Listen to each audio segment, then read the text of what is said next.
അത് ഇത്രയും കാലത്തെ ജീവിതം കൊണ്ട് എനിക്ക് 80 പോവാണ് വരുന്ന മെയ് മാസത്തില്. അപ്പൊ ഇത്രയും കാലത്തെ ജീവിതം കൊണ്ട് ഞാൻ നേടിയിട്ടുള്ളത് വാസ്തവത്തിൽ ഈ എളിമയാണ്. നമ്മൾ ഇത്ര നിസ്സാരരാണ് എന്നൊരു തിരിച്ചറിവ്. ഈ ലോകത്ത് അനേകം പ്രാണികളുണ്ട്. ആ കൂട്ടത്തിലൊരു പ്രാണി അതിജീവിക്കുമോ എന്ന് യാതൊരു, പ്രത്യേകിച്ച് കാലാവസ്ഥാ വ്യതിയാനം കൂടി വന്നുകൊണ്ട് അതിജീവിക്കുമോ എന്ന് യാതൊരു ഉറപ്പുമില്ലാത്ത ഒരു ചെറിയ പ്രാണി. ആ വിനയം, അത് എനിക്ക് തോന്നുന്നു മനുഷ്യന് അത്യാവശ്യമാണ്. അതിന് ആത്മീയമെന്നോ അത് ഭൗതികമാണ് വാസ്തവത്തിൽ അതിൻ്റെ അടിസ്ഥാനം.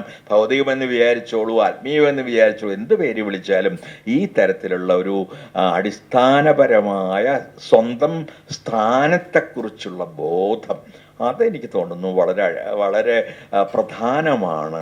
ജീവിതം നമുക്ക് തന്നുപോകുന്ന ക്രമേണ നമ്മിൽ ജനിപ്പിക്കുന്ന ഒരു വിസ്മയകരമായ വിനയം നിറഞ്ഞ ഒരു ലോക സമീപനമാണ്, പ്രപഞ്ചത്തോടുള്ള സമീപനമാണ് അത് എന്ന് പറയാം.